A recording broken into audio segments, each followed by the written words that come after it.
Okay बेटा, हम अपना नेक्स्ट टॉपिक यहाँ पे देखते हैं। तो नेक्स्ट टॉपिक हमारा यहाँ पे क्या है? तो नेक्स्ट टॉपिक हमारा है द मूविंग कॉइल गैल्वेनोमीटर। तो ये जो मूविंग कॉइल गैल्वेनोमीटर है, ये मूविंग कॉइल गैल्वेनोमीटर क्या है?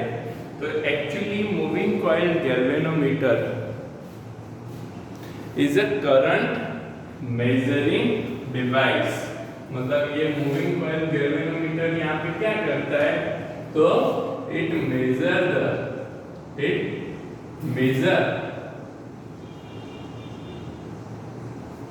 Current and voltmeter through circuit।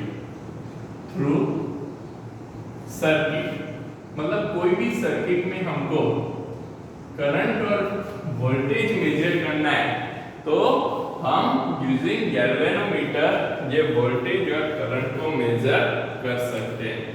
तो यहाँ पे पहले तो हम बेटा यहाँ पे समझते हैं प्रिंसिपल ऑफ गैल्वेनोमीटर और उसपे से हम ये गैल्वेनोमीटर का स्ट्रक्चर और उसका वर्किंग समझेंगे।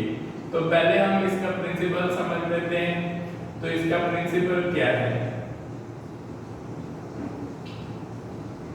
Principle of galvanometer. तो प्रिंसिपल ऑफ गैल्वेनोमीटर क्या है? तो current carrying coil place in a magnetic field, a current carrying coil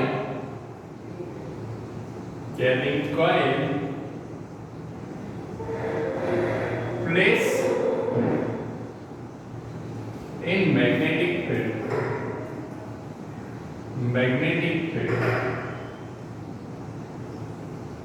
then it experiences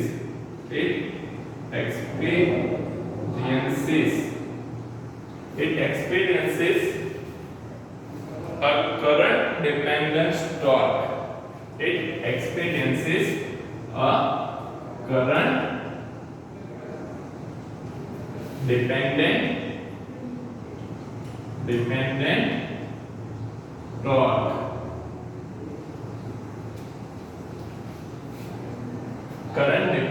torque, which rotate coil. मतलब कि यहाँ पे जब हम करंट कैरिंग कॉइल को मैग्नेटिक फील्ड में प्लेस करते हैं तो उसकी वजह से क्या हो रहा है? तो यहाँ पे ये कॉइल क्या करती है? तो it experiences a current dependent torque. मतलब जितना उसमें करंट पास होगा उस हिसाब से वो टॉर्क एक्सपीरियंस करेगी। और टॉर्क एक्सपीरियंस कर लिया मतलब उसमें क्या हो रहा है? तो टॉर्क एक्सपीरियंस कर लिया जिसकी वजह से ये कॉइल क्या कर रही है? रोटेट हो रही है। तो ऐसे जब भी ये current carrying coil is place in a magnetic field then it experiences a current dependent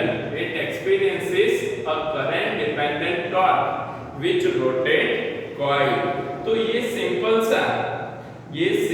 सा गैल्वेनोमीटर का प्रिंसिपल है। ओके बेटा, यहाँ पे लिखो मत, इसका नोट्स मैं आपको दे दूंगा बाद में। तो यहाँ पे हमने गैल्वेनोमीटर का प्रिंसिपल हमको यहाँ पे समझ में आ गया। Now we can see the structure या कंस्ट्रक्शन ऑफ द गैल्वेनोमीटर। तो कंस्ट्रक्शन सिंपल सा है, जैसे मैंने यहाँ पे फिगर में दिखा है कि भाई दो परमानेंट स्ट्रॉन्ग मैग्नेट है। ये दो परमानेंट स्ट्रॉन्ग मैग्नेट में एक हमने सॉफ्ट आयन कोर, ये सॉफ्ट आयन कोर कॉइल है, ये सॉफ्ट आयन कोर कॉइल को यहाँ पे पिवोटेड किया गया between the two permanent magnet and we can connect the scale, we can connect the needle to the pivoted coil। ये जो pivoted coil है, ये pivoted coil पे हमने एक needle या scale को हमने कनेक्ट किया which is pointed on a scale कि जो हमने यहाँ पे ये स्केल मतलब पॉइंटर हमने यहाँ पे लिया है, ये स्केल पे हमको कितना करंट फ्लो हो रहा है वो हमको यहाँ पे इंडिकेट करेगा।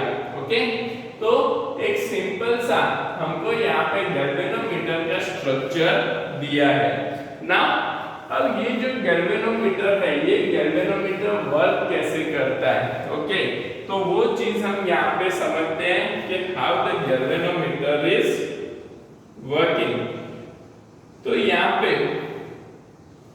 गैल्वेनोमीटर के लिए सिंपल अगर हम समझे तो when a current is flowing, working की हम बात करें तो when a current is flowing through the coil, when a current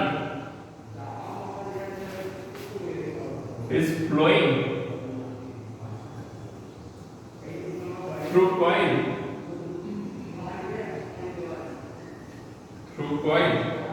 तो कॉइल में से जब करंट पास होता है तो यहाँ पे क्या होगा, तो जैसे ही करंट पास होगा और ये कॉइल को हमने कहाँ पे प्लेस किया है, परमानेंट मैग्नेट में प्लेस किया है, तो एज पर प्रिंसिपल यहाँ पे क्या इंड्यूस होगा, टॉर्क इंड्यूस होगा। तो यहाँ पे टॉर्क कितना होगा, तो N I A B sin theta, कितना टॉर्क इंड्यूस हो रहा है, N I A B sin theta. तो इतना टॉर्क यहाँ पे इंड्यूस हो रहा है, but here the angle theta is the angle between the area vector of the coil and magnetic field। ये जो थीटा एंगल है, ये थीटा एंगल किसके बीच का, area vector of the coil और मैग्नेटिक फील्ड के बीच का एंगल है।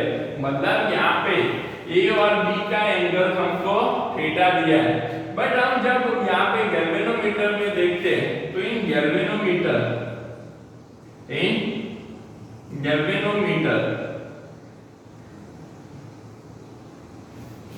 Metre area vector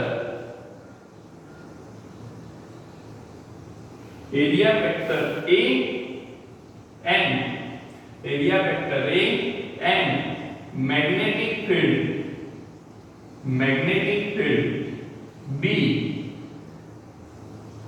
B is perpendicular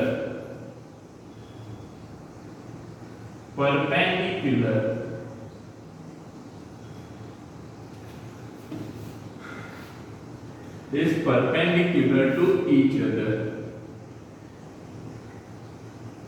अब दोनों परपेंडिकुलर है बेटा, अब परपेंडिकुलर है मतलब थीटा हमारा क्या हो गया, थीटा इक्वल्स टू 90 या पाई बाई 2 और पाई बाई 2। तो यहाँ पे torque equals to NIAB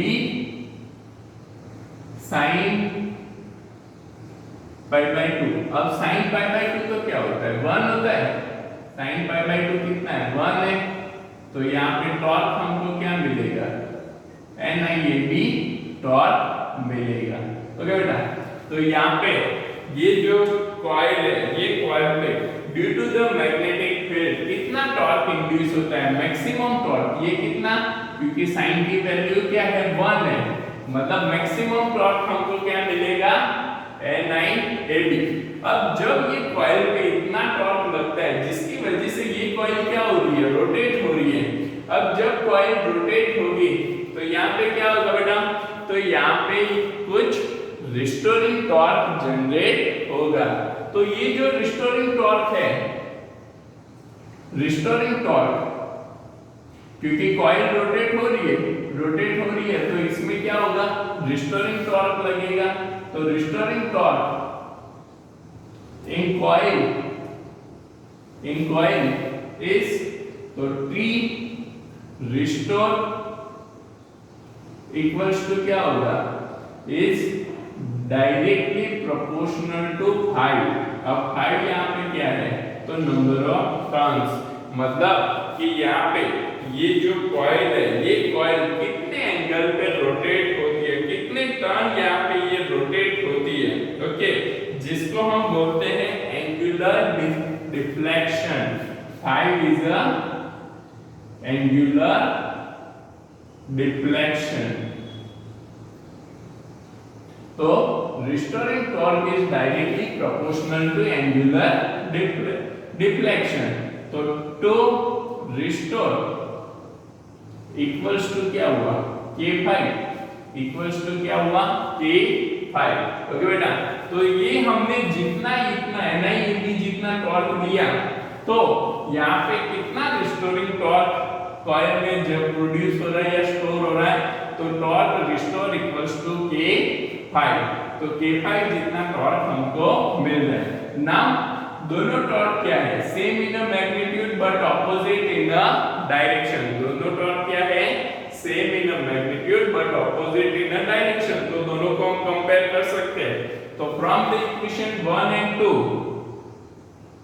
from equation 1 and 2, equation 1 और 2 पे से हम यहाँ पे क्या कह सकते हैं बेटा, तो हम इसको इसके साथ कंपेयर करें तो K5 इक्वल्स टू क्या हो गया, NIAB। K5 इक्वल्स टू क्या हो गया, NIAB। तो 5 इक्वल्स टू क्या है, K क्या है, तो K is a torsional constant. K क्या है बेटा, तो K is the torsional constant.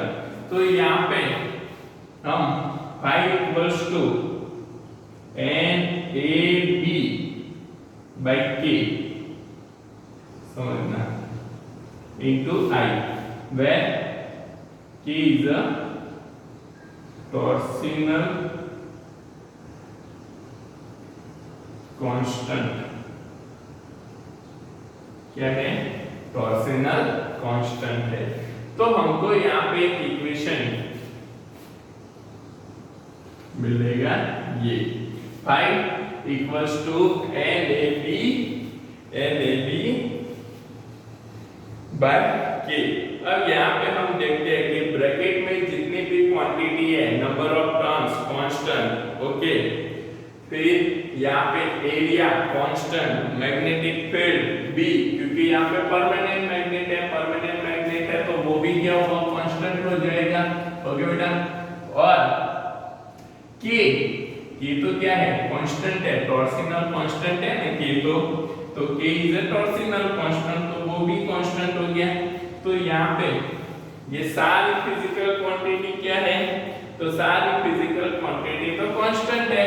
That means we can say that 5 is directly proportional to I। मतलब कॉइल का जो एंगुलर डिफ्लेक्शन है, कॉइल का एंगुलर डिफ्लेक्शन जो है, it is directly proportional to current flowing through the coil. मतलब यहाँ पे कॉइल में जितना करंट फ्लो होगा उतना ही इसका एंगुलर डिफ्लेक्शन होगा। तो उस पे से हम ये स्केल पे से ये कॉइल में या गैल्वेनोमीटर में कितना करंट फ्लो हो रहा है वो हम यहाँ पे मेजर कर सकते हैं। तो बेटा आपको द मूविंग कॉइल गैल्वेनोमीटर पूछा जाए तो आप यहाँ तक आपको डिफाइन करना है। अब ये जो गैल्वेनोमीटर हमने स्टडी किया तो हमने यहाँ पे क्या देखा बेटा कि भाई जब भी हम कॉइल में कुछ करंट को फ्लो करवाते हैं, ओके, जब भी हम कॉइल में करंट को फ्लो करवाते हैं जिसकी वजह से यहाँ पे क्या हो रहा है, तो यहाँ पे कॉइल का एंगुलर डिफ्लेक्शन होता है और कॉइल का एंगुलर डिफ्लेक्शन हो रहा है जिसपे से हम यहाँ पे ये कितना करंट यहाँ पे फ्लो हो रहा है कॉइल में वो हम यहाँ पे मेजर कर सकते हैं। ओके, तो ये हुआ हमारा द मूविंग कॉइल गैल्वेनोमीटर। अब यहाँ पे हम ये जो मूविंग कॉइल गैल्वेनोमीटर है बेटा उस पे से द मूविंग कॉइल गैल्वेनोमीटर पे से कुछ उसके यूज क्या है वो हम देखते हैं, क्योंकि ये जो गैल्वेनोमीटर है गैल्वेनोमीटर पे से हमको इसपे से इतना समझ में आया कि ये क्या है, it is a current sensitive device. ये क्या है, करंट सेंसिटिव डिवाइस है। अब जब ये करंट सेंसिटिव डिवाइस है तो इसपे से हम क्या कर सकते हैं, तो अगर ये करंट सेंसिटिव डिवाइस है तो हम किसी भी सर्किट में किसी भी सर्किट में कितना करंट फ्लो हो रहा है वो करंट हम यहाँ पे मेजर कर सकते हैं। हम कितना करंट यहाँ पे फ्लो होता है वो हम यहाँ पे मेजर कर सकते हैं। तो हमें यहाँ पे गैल्वेनोमीटर के दो यूज देखने हैं, मतलब ammeter using the galvanometer. Ammeter क्या है? तो एमीटर करंट मेजरिंग डिवाइस है। एमीटर क्या है बेटा? तो ammeter is a current measuring device. तो अब यहाँ पे ये जो गैल्वेनोमीटर है, गैल्वेनोमीटर भी क्या करता है? तो गैल्वेनोमीटर यहाँ पे गैल्वेनोमीटर भी करंट मेजर करता है। तो what is the difficulty? Galvanometer को हम डायरेक्टली करंट मेजर करने के लिए क्यों यूज नहीं कर सकते? तो that is there are some difficulties to measure the current directly using the galvanometer. तो कई बार हमको क्वेश्चन ऐसे पूछा जाता है कि explain the difficulties occurred by using galvanometer directly as a ammeter।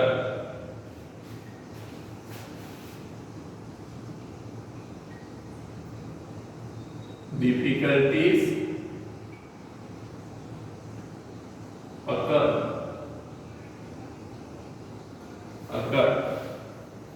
by using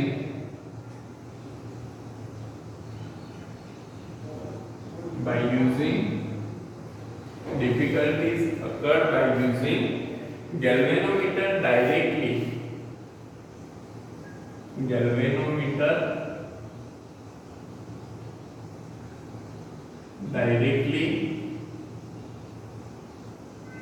as a ammeter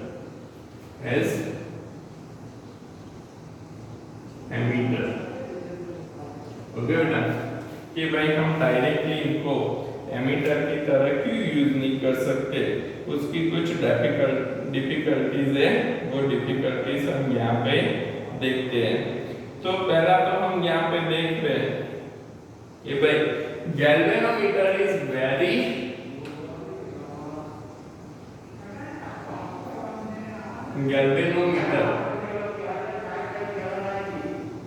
galvanometer is a very sensitive device, is a very sensitive device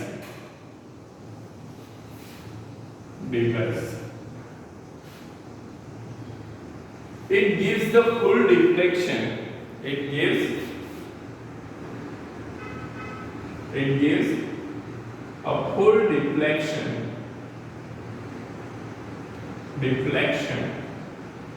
for the microampere current. कि भाई ये जो galvanometer है, ये galvanometer क्या करता है बेटा? तो ये गैल्वेनोमीटर सपोज उसमें से माइक्रो एम्पियर जितना भी करंट, माइक्रो एम्पियर की रेंज का भी करंट यहाँ पे पास होता है, तो ये गैल्वेनोमीटर यहाँ पे फुल डिफ्लेक्शन देता है। मतलब कि हम इसमें बड़ा करंट मेजर नहीं कर सकते। तो that is the first difficulties. ये इसकी फर्स्ट डिफिकल्टी है कि भाई हम इसमें बड़ा करंट यहाँ पे मेजर नहीं कर सकते। सेकेंड है for measuring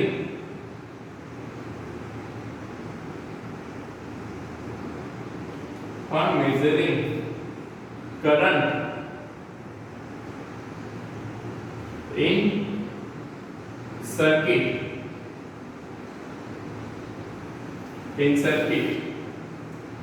we connect galvanometer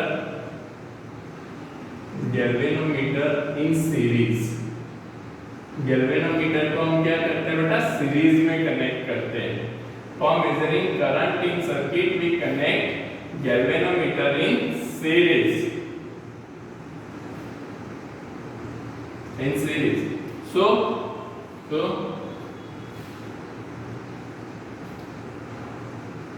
resistance, large resistance large resistance. So due to large resistance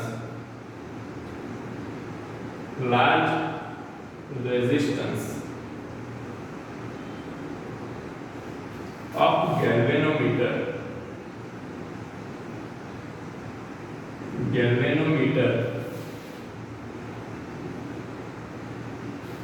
we cannot measure accurate current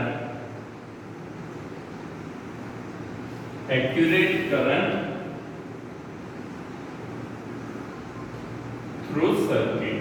मतलब कि समझो बेटा, थ्रू सर्किट कि भाई जब हम यहाँ पे ये सपोज हमने एक सर्किट लिया है, ओके, ये हमने गैल्वेनोमीटर कनेक्ट किया और ये हमारा सर्किट का रेजिस्टेंस आ रहा है। अब जब हम यहाँ पे करंट टाइम मेजर करते हैं तो ये जो गैल्वेनोमीटर का रेजिस्टेंस है, इस रेजिस्टेंस के साथ क्या हो जाएगा, सीरीज हो जाएगा तो टोटल रेजिस्टेंस तो यहाँ पे क्या हुआ, बढ़ जाएगा और टोटल रेजिस्टेंस यहाँ पे बढ़ जाता है, जिसकी वजह से हमको एक्यूरेट करंट यहाँ पे नहीं मिलता है। That is the second difficulties. जो थर्ड डिफिकल्टीज है कि भाई जब भी गैल्वेनोमीटर को हम डायरेक्टली यूज करते हैं तो यहाँ पे क्या होगा, लार्ज करंट यहाँ पे गैल्वेनोमीटर में जो कॉइल है, मतलब कि if we use the galvanometer to measure the large potential difference, so due to the large potential difference the current through the galvanometer is very large, so the galvanometer coil is damaged due to the large current. That means we cannot use the galvanometer directly to measure the large potential difference. So this is the difficulties occurred by using galvanometer directly as an ammeter or voltmeter. तो हम इसको directly ammeter की तरह use नहीं कर सकते। ये इसकी कुछ डिफिकल्टीज है। ओके बेटा, ये डिफिकल्टीज आपको ध्यान में रखनी है, ये भी मैं लिख के दे दूंगा। ये डिफिकल्टीज, 3 डिफिकल्टीज है। पहली है कि galvanometer very sensitive device, so it cannot measure the large current, हम लार्ज करंट मेजर नहीं कर सकते। सेकेंड वन, इसका रेजिस्टेंस है, रेजिस्टेंस क्या होता है, due to the high resistance of the galvanometer हम यहाँ पे सर्किट का एक्यूरेट करंट मेजर नहीं कर सकते। ये जो भी सर्किट में हम गैल्वेनोमीटर के सीरीज में कनेक्ट करते हैं तो उसका एक्यूरेट करंट हम यहाँ पे मेजर नहीं कर सकते। ये है इसकी सेकेंड लिमिटेशन। और थर्ड लिमिटेशन क्या है, तो at the very large potential difference very high current is flowing through the galvanometer, so it damage the galvanometer को क्या करते हैं, डैमेज कर देते हैं, इसलिए हम इसको डायरेक्टली यूज नहीं कर सकते हैं। अब हम यहाँ पे समझते हैं एमीटर। ओके बेटा, ये है हमारा एमीटर सर्किट कि भाई एमीटर सर्किट कैसे होता है या एमीटर हम कैसे डिजाइन करते हैं।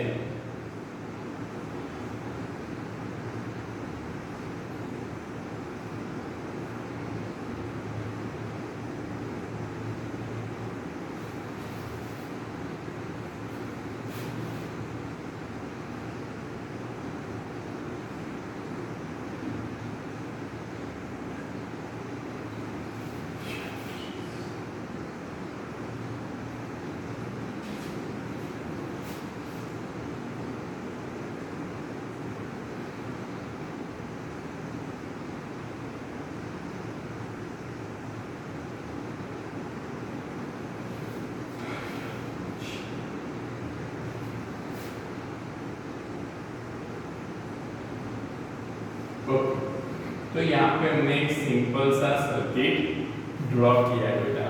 ओके, कि हमको यहाँ पे एक गैल्वेनोमीटर में से हमको यहाँ पे एमीटर डिजाइन करना है, तो हमने ये सर्किट यहाँ पे ड्रॉ किया है। तो ये जो एमीटर है, ये एमीटर सर्किट में मैंने क्या किया है, तो हियर गैल्वेनोमीटर और ये रेजिस्टेंस R है कि जिसके अक्रॉस में मुझे करंट मेजर करना है। तो मैंने यहाँ पे एक shunt resistance R of S है, R ऑफ S को हम क्या कहते हैं, R of S is the shunt resistance.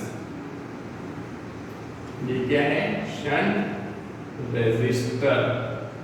Okay, G galvanometer, कई जगह पे Rg भी लिखा होता है, Rg हो G हो आपको सेम समझना है, ये Rg है। ओके, Rg गैल्वेनोमीटर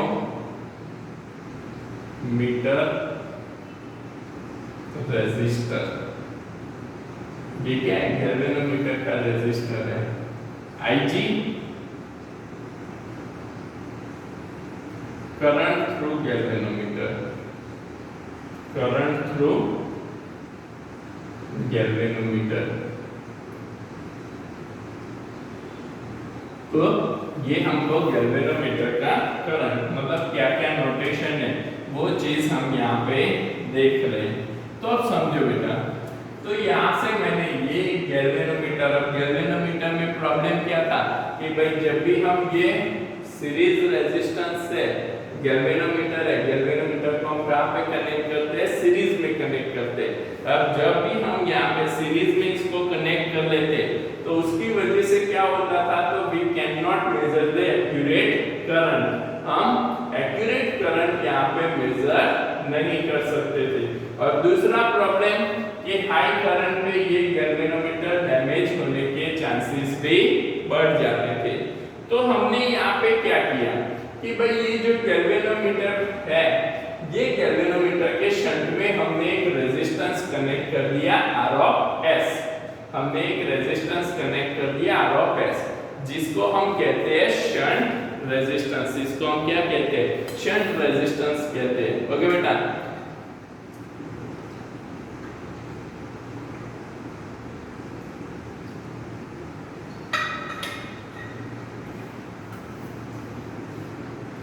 और यहाँ पे Rg, तो Rg भी क्या है, गैल्वेनोमीटर का रेजिस्टेंस है कि भाई गैल्वेनोमीटर का रेजिस्टेंस कितना है, Rg।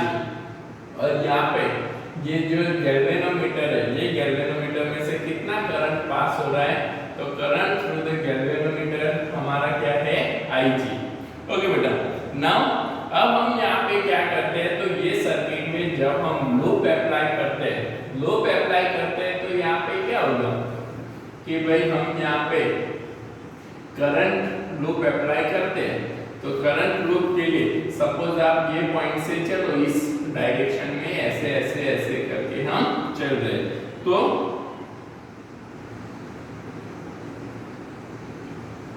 अप्लाइंग लूप, जब हम यहाँ पे लूप अप्लाई करते हैं तो क्या हो जाएगा बेटा, Ig into G, Ig into Rg, ये करंट की डायरेक्शन में चल रहे, करंट की डायरेक्शन में चल रहे।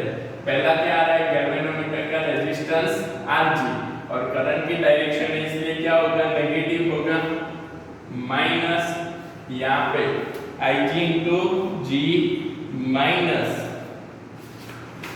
ये जो गैल्वेनोमीटर है, गैल्वेनोमीटर में हमको ये पूरा रेजिस्टेंस हम कंसीडर कर लेते हैं। तो यहाँ पे Ig into Rg, फिर हम यहाँ पे वापिस आते हैं, तो ये क्या हो जाएगा बेटा, तो यहाँ पे हम कंसीडर करें तो ये तो क्या है, ऑपोजिट डायरेक्शन में, ये पूरा हम एक ही कंसीडर करेंगे Rg। हम जब यहाँ पे आते हैं तो ये तो करंट की ऑपोजिट डायरेक्शन में, ऑपोजिट में चल रहे हैं, तो यहाँ पे तो क्या हो जाएगा, पॉजिटिव हो जाएगा। तो I माइनस Ig ब्रैकेट में into R of S equals to क्या हो जाएगा, 0 हो जाएगा, इक्वल्स टू 0। हमको यहाँ पे निकालना क्या है बेटा, आर ऑफ एस निकालना है। ये minus I ji R G क्या होगा, उस साइड चला जाएगा, तो I minus I G into R of S equals to I G into R G equals to क्या है, आई जी इंटू आर जी। तो यहाँ पे आर ऑफ एस हमको क्या मिलेगा, R of S equals to I G into R G divide by I minus I G, क्या है, आई माइनस आई जी। तो ये हो गया हमारा शंट रेजिस्टेंस। ये इक्वेशन आपको ध्यान में रखना है। Shunt resistance R of S equals to I G into R G divide by I minus I G हमको मिलेगा, जिसपे से हम शंट रेजिस्टेंस की वैल्यू कैलकुलेट कर सकते हैं। ओके, हमको इस पे से क्वेश्चन आता है कि कैलकुलेट द शंट रेजिस्टेंस, ये आपको ध्यान में रखना है। दूसरा आपको क्या ध्यान में रखना है, तो यहाँ पे कई बार हमको इस पे से एमसीक्यू के लिए, ये क्या है मैं आपको बता रहा हूँ, वो किसके लिए बेटा, एमसीक्यू के लिए आपको ध्यान में रखना है। ओके, तो यहाँ पे IG क्या है, गैल्वेनोमीटर का करंट है, और I क्या है कि भाई टोटल हम एमीटर में कितना करंट दे रहे। तो सपोज हम यहाँ पे कंसीडर करते हैं इंक्रीजिंग करंट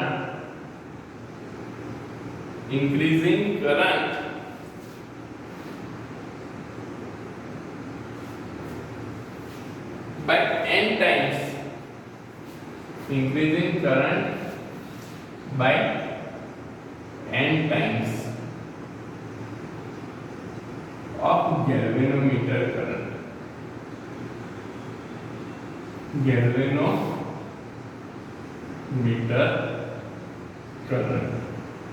मतलब कि यहाँ पे जो आई करंट है वो हम गैल्वेनोमीटर से कितना इंक्रीज कर रहे हैं, n इंटू आई जी, मतलब n टाइम्स इंक्रीज कर रहे हैं। अब ये n टाइम्स इंक्रीज कर रहे हैं, तो यहाँ पे अगर हम इसमें वैल्यू पुट करें तो R of S equals to क्या हो जाएगा, I G into R G, I G into R G divide by I की जगह पे तो क्या पुट करना है, n into I G by I G, n into I G minus I G, तो आई जी तो इधर कॉमन हो जाएगा, तो आर ऑफ एस हमारा क्या हो जाएगा, R G by N minus 1। मतलब कि हम यहाँ पे करंट को n टाइम्स इंक्रीज करते हैं, if we increase the current n times then the new capacity will be, तो अगर हम यहाँ पे करंट की कैपेसिटी को n टाइम्स इंक्रीज करते हैं तो यहाँ पे गैल्वेनोमीटर का शंट रेजिस्टेंस है, शंट रेजिस्टेंस हमको क्या मिलेगा, Rg बाय n माइनस 1 हमको मिलेगा। समझो कि सपोज हमने 5 टाइम्स करंट इंक्रीज किया है, तो यहाँ पे क्या हो जाएगा, 5 माइनस 1, सीधा आपको आंसर मिल जाएगा, R of S equals to Rg by 5 minus 1। तो आप सीधा इस पे से कैलकुलेट कर सकते हो बेटा। ओके, तो ये हुआ हमारा एमीटर, जिसमें आपको ये शंट रेजिस्टेंस ध्यान में रखना है कि भाई शंट रेजिस्टेंस हम कैसे निकालते हैं, वो हम यहाँ पे इस पे से कैलकुलेट कर सकते हैं। इस पे से न्यूमेरिकल आता है और एमसीक्यू भी हमें पूछा जाता है, तो वो आपको बेटा ध्यान में रखना है।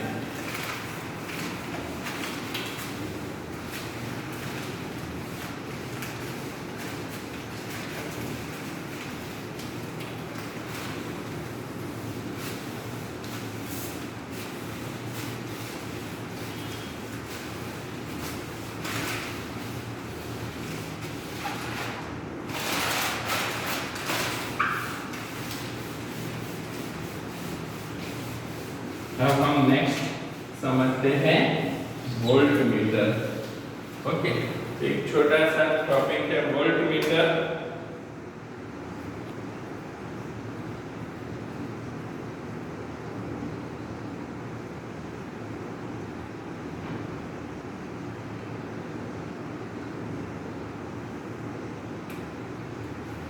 तो यहाँ पे हम वोल्ट मीटर का एक छोटा सा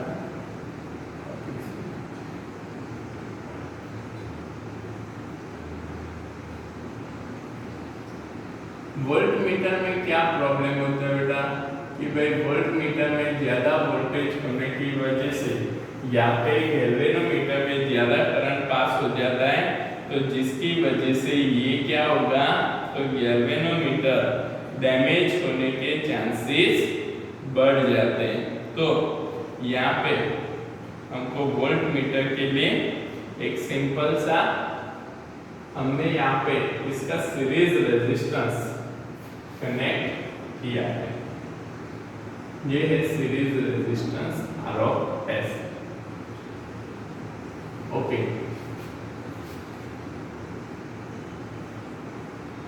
इसमें हम कितना वोल्टेज दे रहे हैं, V वोल्ट अप्लाई कर रहे हैं।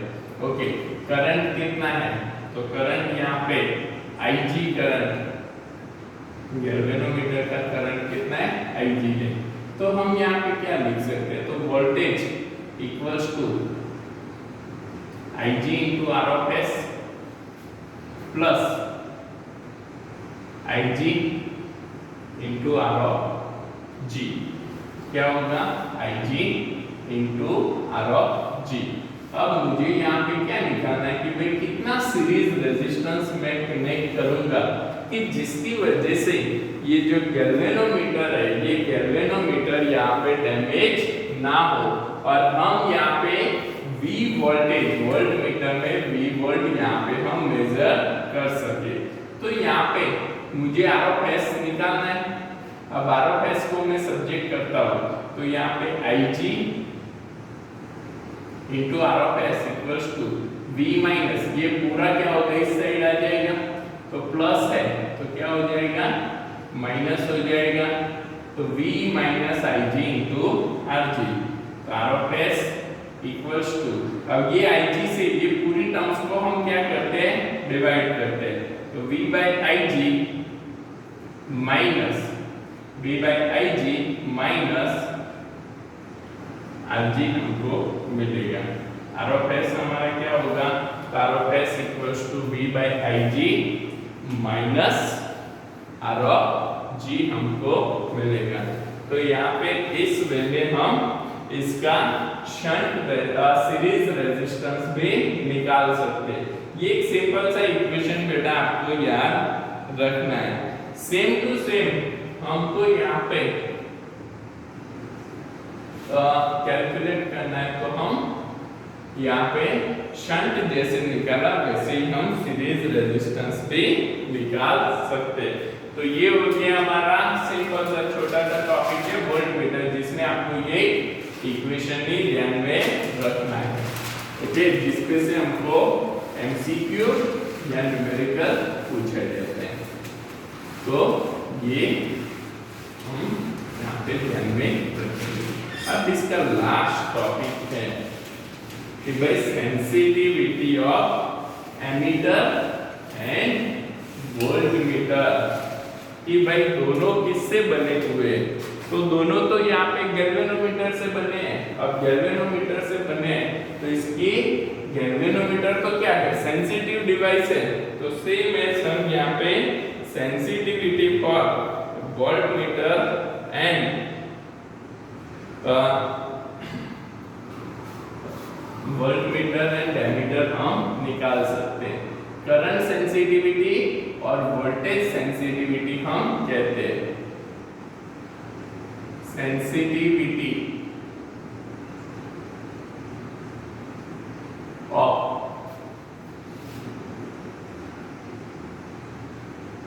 एमीटर and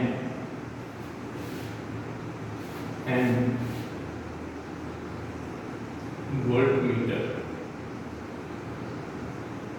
बेटा सेंसिटिविटी मतलब क्या कि ये जो दोनों डिवाइस है, जैसे कि हम कोई गर्म चीज को छूते हैं तो हमारा बॉडी क्या है, सेंसिटिव होता है कि जैसे ही आप उसको थोड़ा सा भी टच करोगे तुरंत आपका हाथ क्या हो जाता है, पीछे हो जाता है।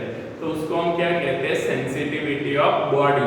सेम एज ये जो एमीटर में थोड़ा सा भी करंट पास होता है तो उसकी कितनी सेंसिटिविटी होती है वो हमें इससे मिलेगी।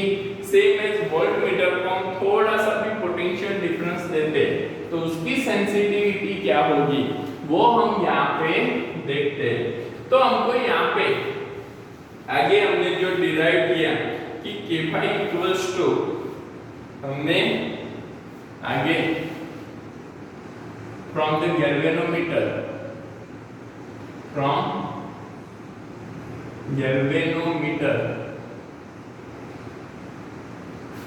we say that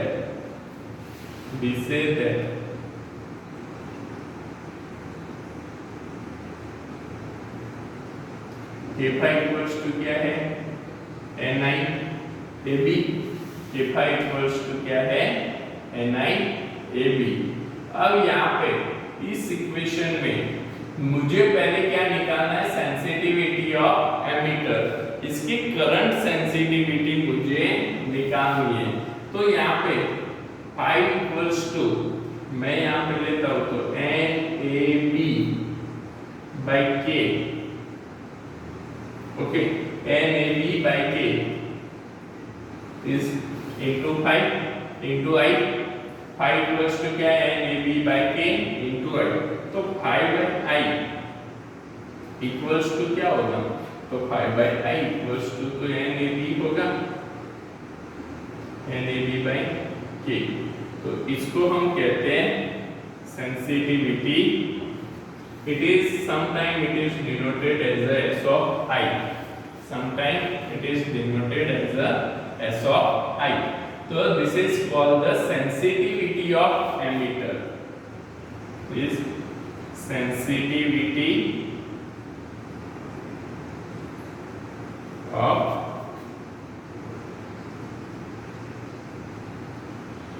emitter। Okay बेटा, ये हो गया हमारा सेंसिटिविटी ऑफ एमीटर। अब हम देखते हैं सेंसिटिविटी ऑफ वोल्टमीटर। अब ये जो फॉर्मूला हमको मिला,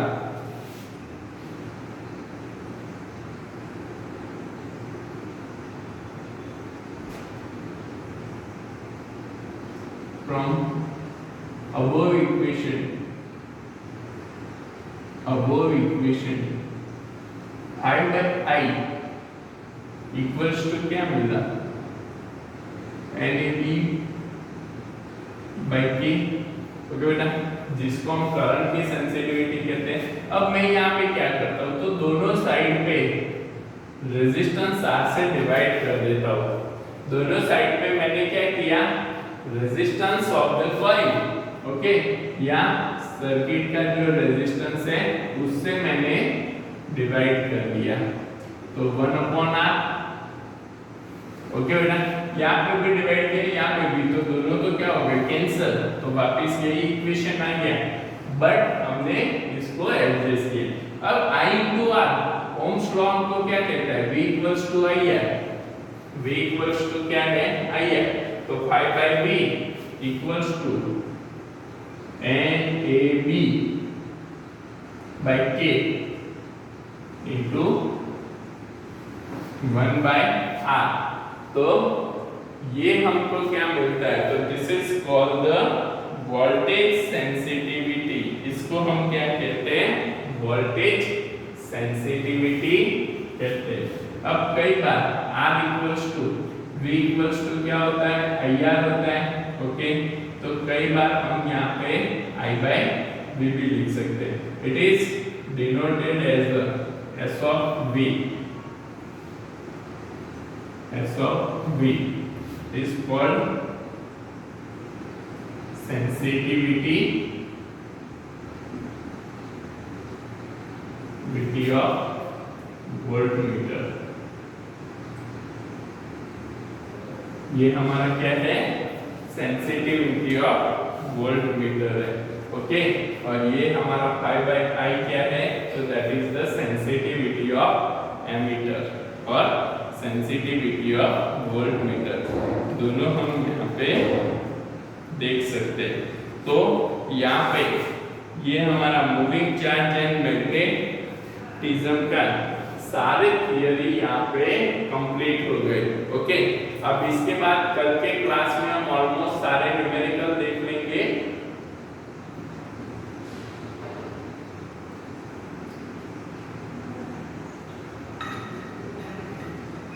तो बाद में बेटा हमारा फिर फिफ्थ चैप्टर पे स्टार्ट हो जाएगा। ओके, तो आज और कल में ये चैप्टर, आज हमारा थियरी कंप्लीट हो गया, कल हम इसके न्यूमेरिकल देख लेंगे। ओके, ये अच्छे से एक बार वीडियो देख के नोटबुक में ये थियरी लिख के याद रखने का ट्राई करो। इसका मैं पीडीएफ आपको 2-3 दिन में भेज दूंगा। ओके, तो ये आज के लिए इतना, आप घर पे ट्राई करो।